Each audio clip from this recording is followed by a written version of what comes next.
श्री गुरुवे नमः। अखंडानंदबोधाय शिष्यसंतापहारिणे सच्चिदानंदरूपाय रामाय श्री गुरुवे नमः। ओम शांति शांति शांति। प्रणाम भवन।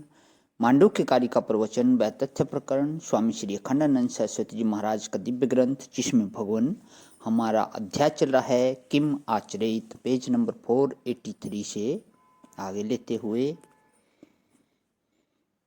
मुनि जी ने तो ऐसे लिखा कि बिना पूछे किसी को उपदेश मत करना।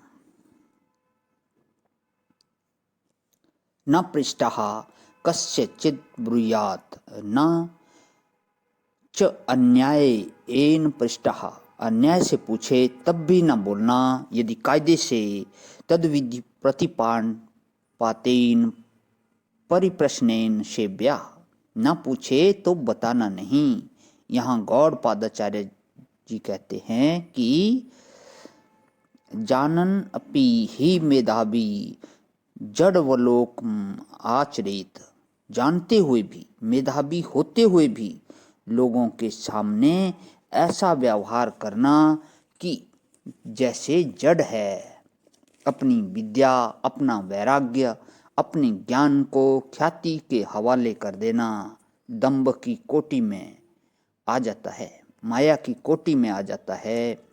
ब्रह्म में कोई ख्याति नहीं है।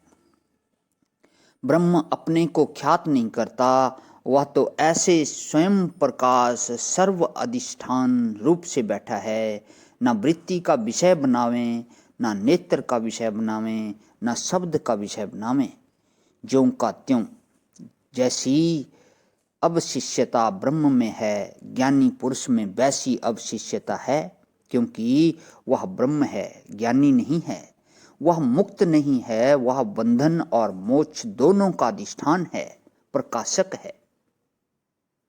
वह अपने को मुक्त ख्यात करता है, इसकी भी आवश्यकता नहीं, और अपने को बद्ध कहें यह भी आवश्यकता नहीं।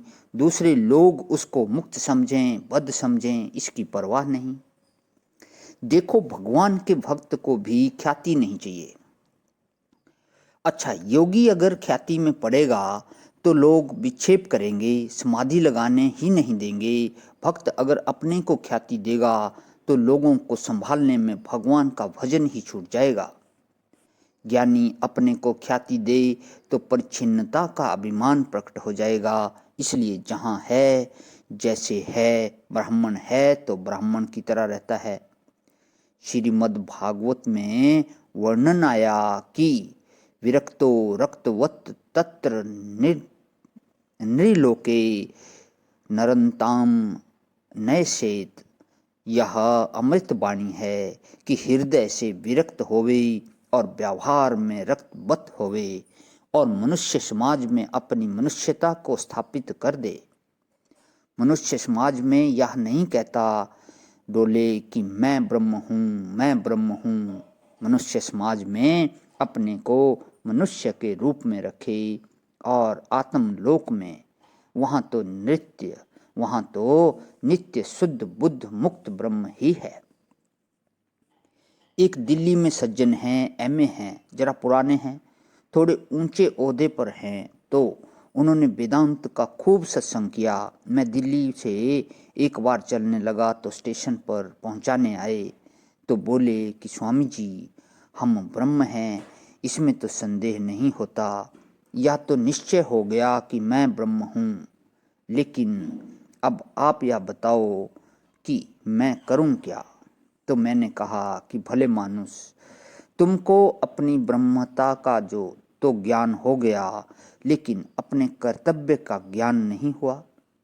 कर्तव्य अज्ञात ही रहा तो अभी तुमको ब्रह्म का ज्ञान नहीं हुआ। ब्रह्म का ज्ञान जब होता है तो कर्तव्य कट जाता है।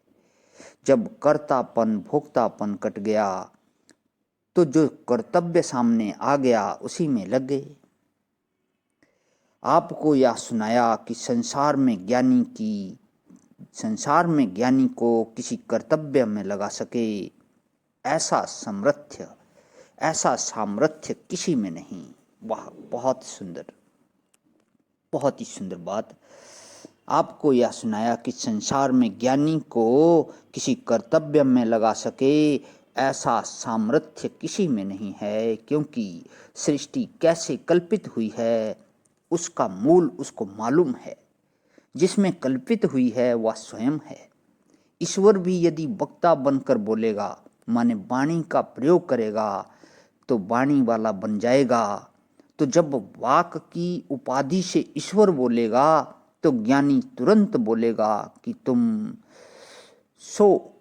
सोपाधिक हो और मैं निरुपाधिक हूँ। शब्द का उच्चारण वाणी से होता है और वह श्रोत्र का विषय होता है। अनंत ब्रह्म में यह भी कल्पित है, स्वरूप में यह भी कल्पित है। कर्तापन कर्मेंद्रियों की उपाधि से होता है, ज्ञातापन ज्ञानेंद्रियों की उपाधि से होता है। जब हम अपने को ज्ञानेंद्रियों वाला मानेंगे तो ज्ञाता बनेंगे, और जब अपने को कर्मेंद्रियों वाला मानेंगे तो कर्ता बनेंगे, और जब मन बुद्धि वाला मानेंगे तब अपने को भोक्ता मानेंगे। और जहाँ संपूर्ण की संपूर्ण उपाधि बाधित हो गई, वहाँ कैसे क्या करें। प्रणाम भगवान। आज ही विराम। ओम शांति शांति शांति।